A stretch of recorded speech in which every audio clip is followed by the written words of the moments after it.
This week on the WriterCon podcast. Yeah, there's no substitute for, I think, practicing your craft and doing your craft, and also seeing how the craft is done by other writers. Welcome to WriterCon, a gathering place for writers to share their knowledge about writing and the writing world. Your hosts are William Bernhardt, best-selling novelist and author of the Red Sneaker books on writing, and Laura Bernhardt, award-winning author of the Wantland Files book series. Thank you, Jesse Ulrich. And hey there, writers. Thanks for joining us. So, this episode is being released the weekend before Laura and I travel to Canebrake, just outside Tulsa, for the WriterCon retreat. I know we've talked about what we do, that the feedback and the talks and the time to write and whip your manuscript into shape before WriterCon conference happens so you can pitch it to the agents, but there is so much more that goes on at these retreats. You meet people, you get to know people, make friends for life, you get beta readers you'll keep for life. And so many. Laura, you remember the year, and I think this was the COVID lockdown year, so we're all sitting around in masks and distancing itself at the retreat. And Marcia Preston, who's a terrific writer, was there. She's won the Mary Higgins Clark Award, for Pete's sake. But she was... I don't remember the point, stuck somewhere in her novel, but on day 5, she said, "Thank you to the whole group. You gave me exactly what I need." And indeed, that novel has now been published by a Big 5 publisher, and she's doing really well with it. You have a favorite memory from the retreats? That was a good one. That's when we were at Eureka Springs. What I really like about this one that's coming up is we're going to be in a new place. Yep. And Gorgeous. I'm excited to explore that. Yes, different. It's always fun to go explore, try out different things. I know we're going to be welcoming in some writers who are going to be new to WriterCon, and I'm excited to meet them, start working with them. We are going to have, we're getting close to filling up, I think. We have room, there's room, but on the other hand, we keep it small enough that we can adapt. So wherever you are in your writing, we can help you out. If you're just starting, I had someone send me a message and ask me, I have all these ideas, but I don't know where to start. Are you guys going to be too advanced for someone in my position? I need to know how to structure a novel. Are we going to be talking about things like that? We can adapt to help anybody at any level because we keep them smaller. So you get really intense, useful instruction, actionable advice, feedback from people, and you're going to hear from people at all different levels. So it's really invaluable. Never in a confrontational or any way that would make but if you're just beginning, you'll hear from people who are maybe on their 5th draft, or people who've maybe even published once before. And so it'll allow you to look ahead and plant some ideas and start getting your ducks in a row for further down the line, and give you an idea what to expect later in your process. Right. And Jesse, you're still welcome to drop by if you decide to drop that boring teaching teens leadership thing or whatever that was. Listen, I would love... Of course, nothing's more important than the retreat. So I would happily come. Again, as listeners of this podcast know, I've always enjoyed and being around people who are working on a creative project and being supported in that by other creative people. Like, it's fun no matter what it is. And so any WriterCon cruise, retreat, conference, whatever, is always enjoyable. Even if you're not necessarily a writer, it's just a great way to feel supported in whatever creative endeavor you're doing. It's a great vibe. Absolutely. All right, WriterCon retreat, last chance. You won't hear about it on the next podcast because it will be over. So if you're interested, go to writercon.com/retreat and check it out. Our interview today is with Marc Guggenheim, who is an Emmy Award-winning writer. He's written for many different media, including television, film, video games, comic books, and now he has written his first book. which is called In Any Lifetime. We'll talk to him about all of that cool stuff later. But first, the news.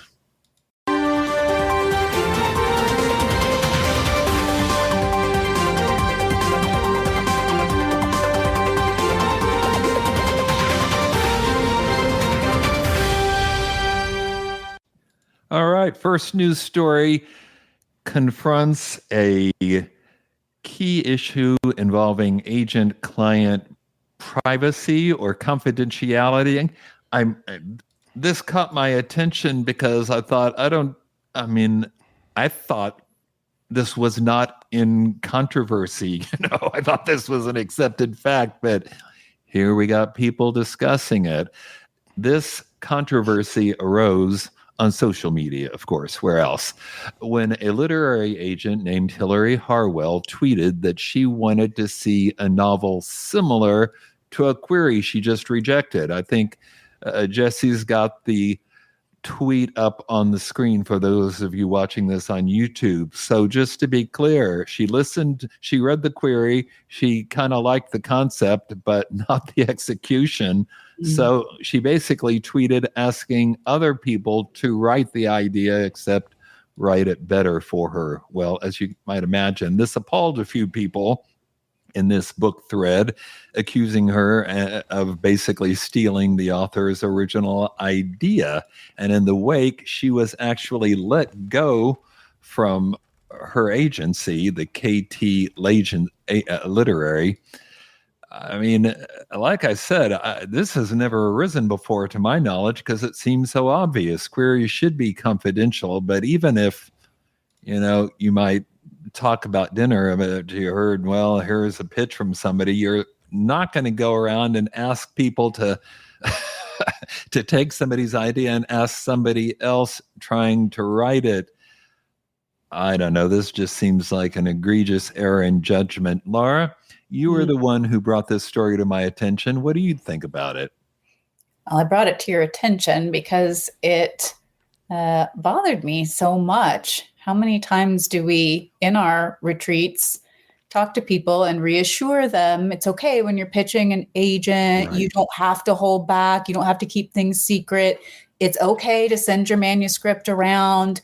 It will be kept confidential. We absolutely expect, at a bare minimum, that level of trust. I don't know if the agent thought they were being funny or clever. I don't really know what would have prompted that to happen, because I can't imagine doing that. I mean, I've sat through pitch sessions before, and I would just never, ever go away. You tell people during our retreats, we don't go share ideas on social media. How many times at the retreats has it come up? Because unpublished authors sometimes tend to be a little excessively paranoid that somebody's going to steal their idea. And I always say, you can't protect an idea anyway. It's not the idea, it's what you do with it that matters.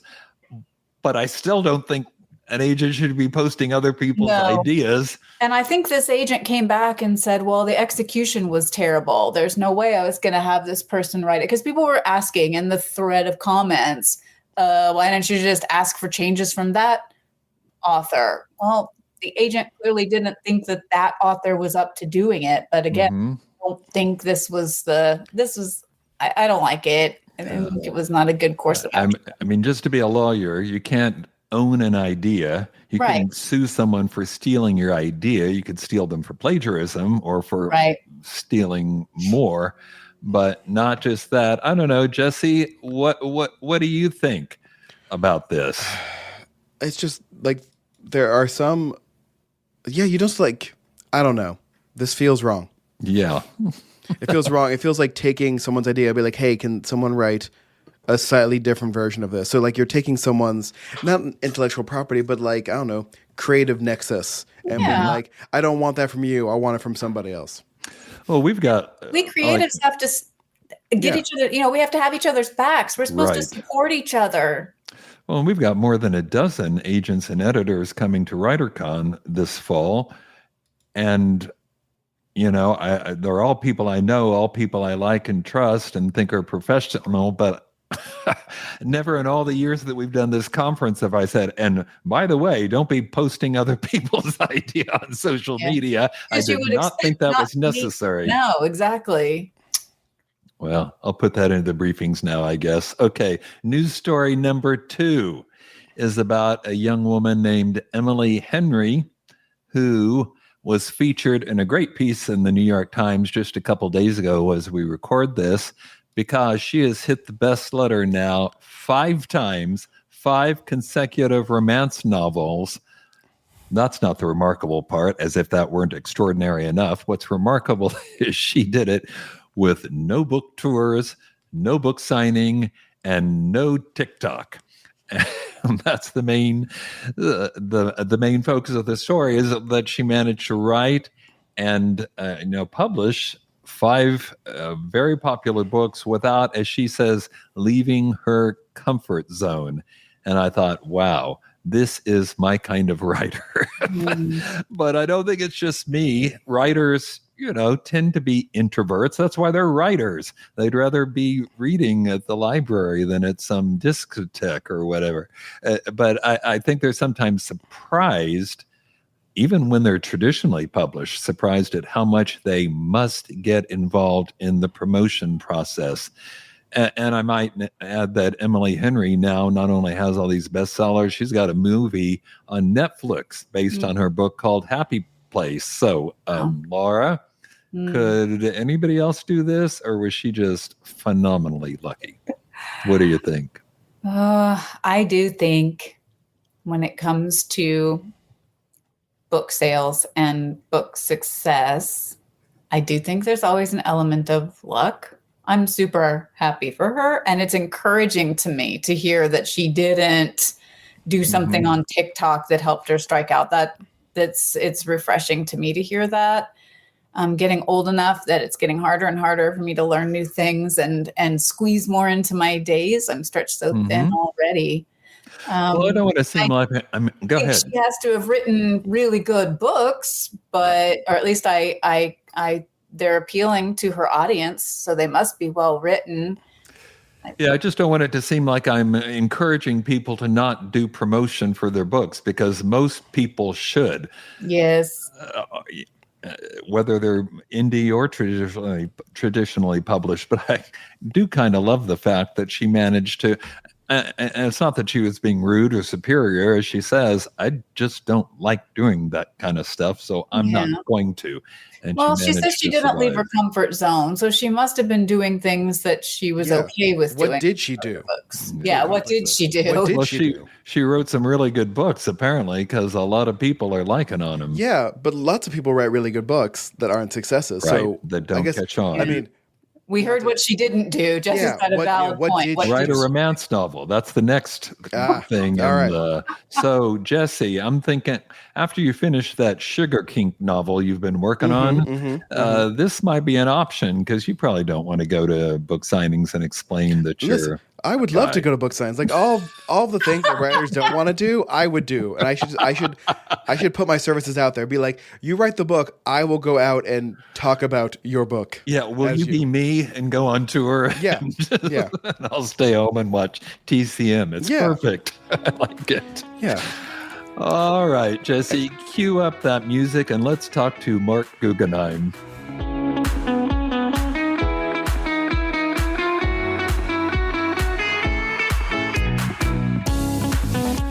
Marc, welcome to the podcast.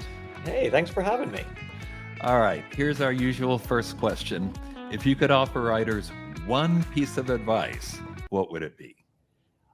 Well, I often give the following as my one piece of advice. And it's really 2 pieces of advice, but it belongs together, which is read a lot and write a lot. I really don't think Great advice. Thank you. Yeah, there's no substitute for, I think, practicing your craft and doing your craft, and also seeing how the craft is done by other writers. And I think you learn as much from the good things as you do from the bad, and vice versa. Absolutely.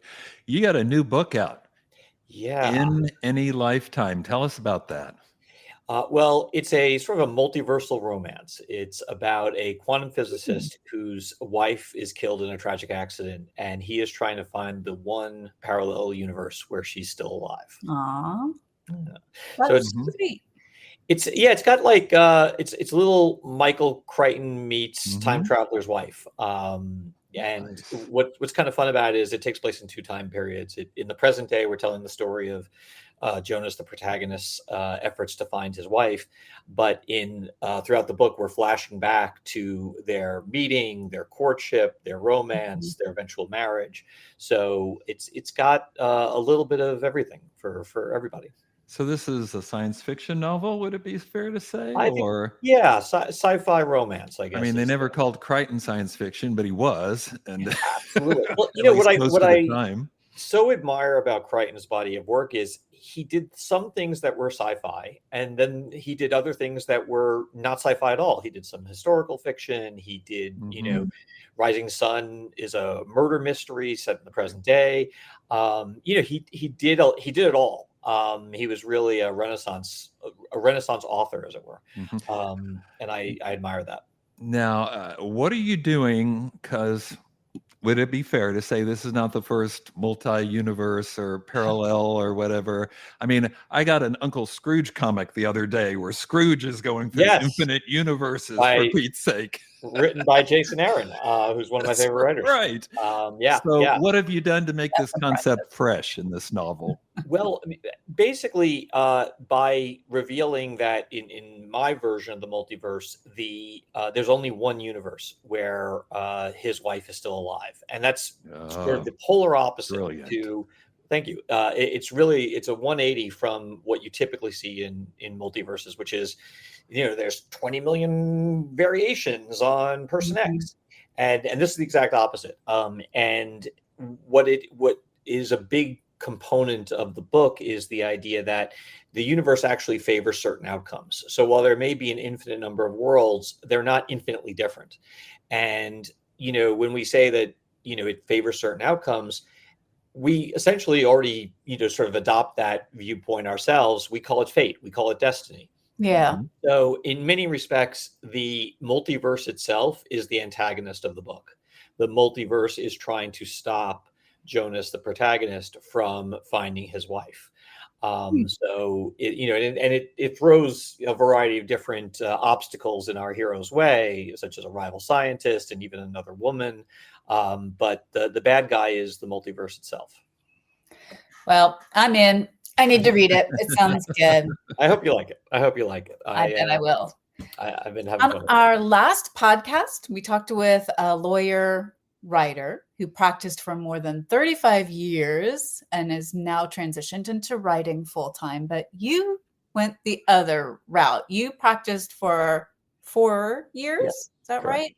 And That's then you right. left to work in television. How Yes. did that happen? How did you stumble across that opportunity? Well, it's funny. I used to be a litigator, and I kind of joke that if I didn't practice law, the only job I could get was as a television writer. Because when I left the practice of law, I knew I wanted to work in television, but I moved out to California without any job in place, and I took interviews for jobs, non-lawyer jobs, but also non-television jobs, just to be able to pay the rent. And it was amazing how nobody wanted to hire me. It was painful, but it was like, it's funny, if you're a transactional attorney, the world is your oyster. You can do anything. You can be a CEO, a CFO, a CTO, it doesn't matter. But if you're a litigator, people only want you to sue people. Or write television, as it turns out. So that worked out reasonably well for me. So you didn't stumble onto it. You worked very hard to try to get a job writing for television. Oh yeah. I had been writing on the side since my third year of law school, and I would write while I was practicing law and really sort of developing my craft. And to work in television, it's a lot like other fields of writing where you really have to develop your skill set, I think, before you're ready to do it for real. And I would write on the side while I was practicing, and I would take my vacation time and spend it out in Los Angeles, meeting with producers and writers and studios and whatnot. So there was like that 4 to 5 year period was really sort of spent not just practicing law, but also trying to become a writer. Mm-hmm. Okay. And Mm-hmm. then did you like working in television?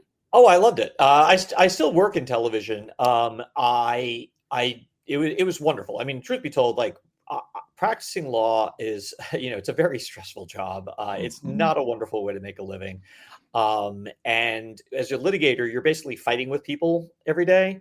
See, that And would be, I think that's how I would feel about it. I know people who love it. I know some attorneys who are all about it, but I don't know that yeah, it would fit my personality. I found it exhausting. Mhm. And I also, quite frankly, I practiced with some very, very talented attorneys, and I think I was an okay attorney. I think I had some game, but I would look at the partners above me who had a lot more experience, and I knew innately that there was a ceiling for me, that I would never be as good as they were.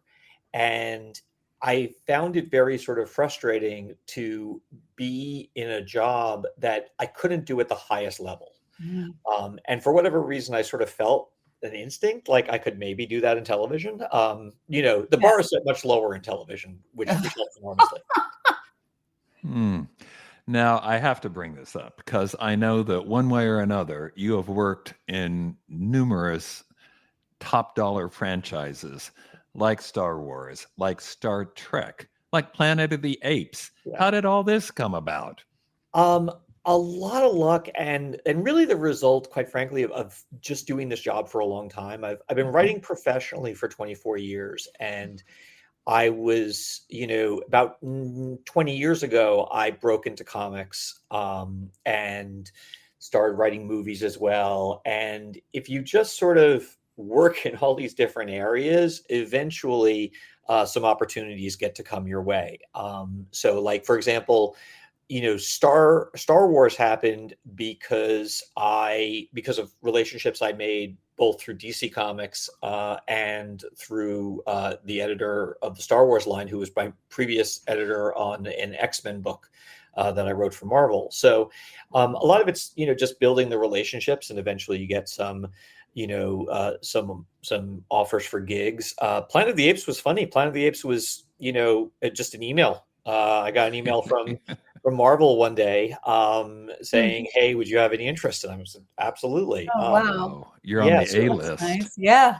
yeah, so it varies. It definitely varies. I kind of found over the course of my career that the the you can go out and sort of pitch yourself, for Mm-hmm. gigs, but generally speaking, the gigs I've all gotten are their incoming phone calls. They're basically like, someone is either, knows me from another thing, or they've heard of me and they reach out Mm-hmm. through various different ways and say, "Hey, would you like to do this?" And I always say I work for 10-year-old me. If 10-year-old me thinks it would be a great idea, then that's what I do. What could be a better job than that? Well, again, it goes back to Laura's question about practicing law. Mhm. My worst day as an attorney my worst day as a writer is still better than my best day as an attorney. There you go. Can you talk a little bit about how writing for comic books differs from, say, writing for television or now writing a novel?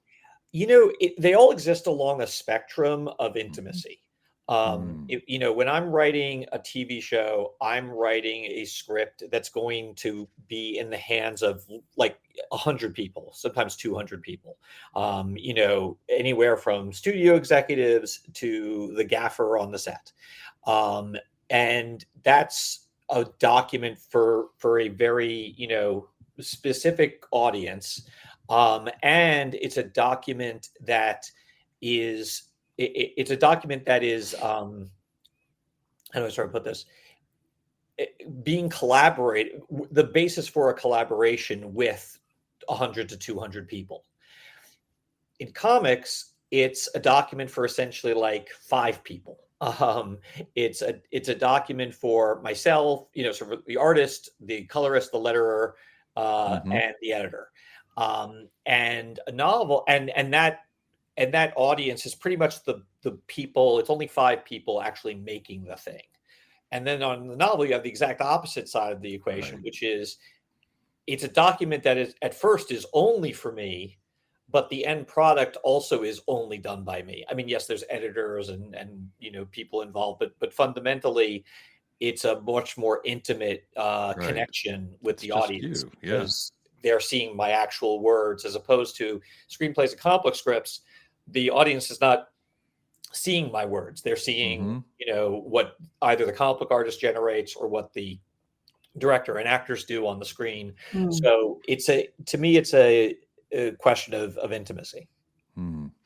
And speaking of comic books, I couldn't help but notice that this new book of yours has a endorsement from Brad Meltzer, Yes. who I also know, and the audience will know not just from his novels, but of course also great comic book work, and the guy who helped save the Superman house. That's right. So how Brad can is that? the salt of the earth. Yeah, I have to tell you, he's just the greatest guy. Can I tell you a quick funny Brad please story? do. So I met Brad working on a show called Jack and Bobby. Jack and Bobby was a show I that Brad remember. Hmm. created about a kid who and is going to become the president of the United States in the future. Mm. And during my work on that show, I happened to get my first comic book writing gig. It was writing a 2-issue story of Aquaman, and I had been reading comic books my whole life, and I had my outline, and it never occurred to me that I would have a problem writing a comic book. And I sit down in my office, and I'm like, okay, Ray, here we go. And oh my God, I have no idea how to write a comic book. I've never done it before, and I have no idea what I'm doing. So Yeah. I ran down the hall to, basically beg Brad to teach me how to write comics, and he was incredibly gracious as he's wont to be, and gave me tips that I still use today. Sweet. And he's just the warmest, most generous of souls. Aw. Hmm. Very nice. So, what brought you to writing books Well, or novels? I suppose I should say novel. I've always loved reading. I've always been a fan of books. Like I said, I work for 10-year-old me. If 10-year-old Mhm. me Mm, thinks it's mm. cool, then it's something I want to do. I had written a book in 2017 that was sort of like a legal thriller, sort of relying on my background, and I enjoyed it. The thing is, as you know, writing a novel takes a lot of time. Um, and when I'm running shows in particular and I'm in production on something, that usually takes up all my time. I get that. So yeah, so it's just there's only so many hours in the day. Basically what happened was I had been playing around with the story for about 10 years in various forms. I explored doing it as a graphic novel. I explored doing it as a screenplay. But I never had time to do what it really needed to be, which was a novel, until the pandemic. The pandemic hit, and suddenly production is shut down, and I have a lot more time on my hands than I did. And We've kind of heard that as a common theme lately, that a lot of yeah, people use that to their benefit. It was a rough time for everyone, but we got some books written, by gosh. I tell you, it was a rough time, but in many ways, it was exactly kind of what I needed. 2019 was an incredibly busy time for me. I was running multiple shows. I was working in Vancouver and Prague, and spent no time with my family. And Mm. the irony of being a showrunner, and this is a quality problem. I don't mean to complain about it, but like the irony of being a showrunner is that you get into being a showrunner by being a writer, and the higher you sort of get up in the television hierarchy, the less time you have to write. Aw. So for me, the pandemic was a wonderful opportunity to revisit both my family and just the pure act of writing. Yeah. WriterCon has a newsletter and magazine that we send out by Substack, but you're on Substack too. I saw it just Yeah, this morning. You've got Legal Dispatch, right? Legal Dispatch. Tell us Yes. about that, please. Yeah, it's my semi-weekly newsletter. Yeah, I try I to know publish that feeling. Yeah, I try to publish every Friday. I'm not always great about it. Like I missed this week. But basically what it is it's sort of an amalgam of different things. I'm updating people on the work I'm doing right now, the work that's coming out.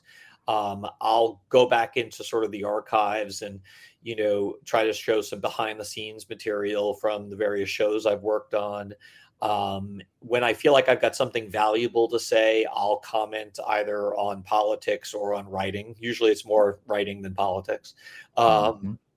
I try to always include some bit of advice, some bit of observation that I found helpful to me that may be helpful to other people, that can sometimes spark a discussion, and sometimes just be like, hey, listen, this is the little trick or hack or thing that I've stumbled upon in my now almost 30 years doing writing, that maybe is helpful to other people. I'll give an example. I wrote a piece about what it takes to write a good writing sample for television, because I feel like a lot of writers these days just go about it in the completely wrong way. Mm. And it's usually my pieces of advice are really simple and kind of axiomatic, but axiomatic in a way that no one's really thought about before. And the essence of that piece of advice was, you have to write with your audience in mind, which again is the most axiomatic thing in the world. But you'd be shocked at how many, especially emerging writers, don't write a sample thinking about who's actually going to read it. They just write a sample. And usually it's a sample that they're doing to impress themselves or impress at most their agents, but without any sort of regard to the type of showrunner or the type of producer who's actually going to be reading the sample and evaluating whether or not they want to take a meeting with that writer. So I think providing some of those perspective shifts is part of what I try to do in the newsletter. Sure. That's really good advice. That applies to us as well. We're told writing genre fiction, you need to write with your ideal audience in mind. I've heard that before, which it does make you think a little bit differently. Is my audience going to like this, or do I just think this is clever and fun? I feel like writing is it. I always say good writing is an act of empathy. You have to not just place yourself in the shoes of these fictional characters, but you have to place yourself in the shoes of another person, the person who's going to be reading it. And part of that is for the purposes of telling the story, but also part of that is just for the purposes of getting your reader to understand the story. If you're so insular or sort of narcissistic in your writing, you're going to end up writing something that other people just can't understand. I always say, like, writing a comic book script is actually the most empathetic form of writing, because in that case, you're writing for someone specifically to bring the thing to life. And you can't ask them to draw things that are physically impossible to draw. But no matter how talented the artist is, Right. they can't draw like two actions in the same panel. So I always say, like, you've got to write with the idea of you not being the person reading the thing. That's really good. That's great perspective. Yeah. So you've talked a little bit about this, but maybe you can expand on what a typical writing day looks like for you, what your process is when you're actually writing. So maybe thinking about the novel, how did you write that while you were working on it? Yeah, basically, well, it's funny. I don't ever have a typical writing day because, with the novel aside, I generally speaking am working on more than one thing at a time. And it's really about sort of triage and which deadlines are coming up when. But but this is true sort of regardless, and it was true for when I was writing the novel. I will generally speaking be at the keyboard, between 9 and 10 in the morning. If I have the time, I'll start off like spending about a half hour or an hour returning emails. I do feel sometimes, and I think most people feel this way, like I could probably spend the entire day returning emails It's inundating. I get and not, that. and still have a full inbox by the end of the day. But I try to like spend half an hour to an hour to get at the most sort of time sensitive ones, and then I kind of just start going. If I have normally I have like some sort of outline or some sort of set of notes to work off of. But if I'm having trouble starting, what I'll typically do is I'll read or play what I call a tuning fork, where I will sort of consume in some version of media about 5 minutes worth of something that's akin to what I am chasing as a writer. Yeah. And the way I sort of describe it is like if you watch a cooking show, you're going to get hungry.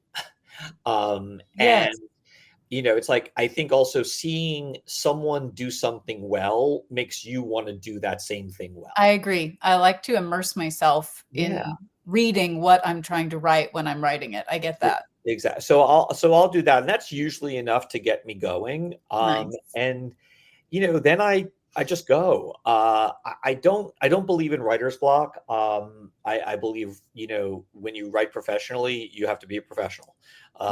And the professionals know that the muse doesn't show up to work every day, Right. and you have to kind of figure out how to work past that stuff. And so it's not to say that every day is easy. Most days are not easy. Right. But those days when you are in the zone, I think every writer will tell you those are the days you write the for. best. It's Yes. the best feeling. So I'll typically do that, and then depending upon what else is sort of going on, I'll like end that batch of writing around 3 to 5 p.m. Okay. And then catch up on, again, all the texts that have come in, all the emails, phone calls. Clearing out all the junk. Yeah. Yeah. It's funny. I used to go from like project to project to project within a given day. And lately, I would say pretty much since the pandemic, I've sort of shifted that to no, this day is the day that's dedicated to project X, and then tomorrow will be dedicated to project Y. Okay. It really does vary. It's hard to sort of. I aspire to have a routine. I'm jealous of writers who have a routine. But because I do so many different things in so many different mediums with so many different kinds of deadlines and deliverables, it sort of frustrates my ability to have a proper routine. Well, one last question for you, Mark. We've got so many irons in the fire. What should we, and we've got this book now, what can we look forward to reading from you in the future? Well, let's see. So In Any Lifetime comes out August 1st. Okay. I think also later in that month is the collection of my Planet of the Apes run, which is called Beware the Planet of the Apes. Oh, that'll be sweet. out trade paperback.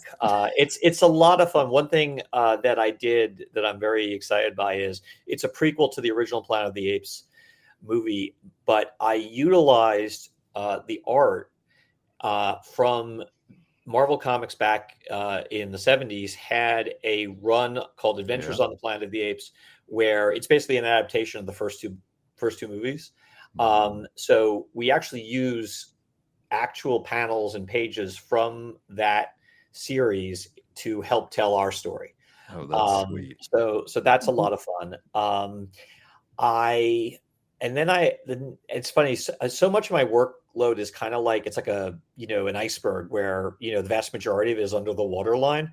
So there's stuff that I hasn't been announced that I can't talk about. Probably the only other thing I can sort of say to expect from me is I am working on a new Star Wars comic that hasn't been announced yet, so I can't talk about it. But it's in the works right now. I'm literally writing it before and after we do this podcast, and it's a lot of fun.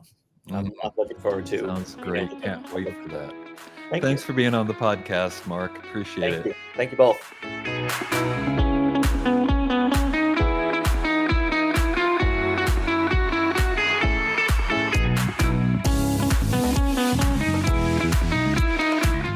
All right, we already talked about the WriterCon retreat, which is happening later this week. So let me remind you about the even bigger event, our annual celebration, the WriterCon Conference, which is Labor Day weekend every year. This year, that's August 30th. No, yeah, August 30th through September 2nd. We are now, as of yesterday, up to 70 speakers at this conference, more than 90 sessions. As I already said, more than a dozen agents and editors and publishers. We add more every week. We've got 13 contest categories. And, some people think entering competitions is a really good way to end up getting published. We've heard that in the interviews. We got free if you've paid to attend the conference, buffet lunches, and all kinds of learning opportunities. Visit the website, writercon.com, to learn more about it. And I'm also going to remind you that I got a new book out, Justice for All, the 8th Daniel Pike book is now on sale. All right? Until next time, keep writing. And remember, you cannot fail if you refuse to quit. See you next time.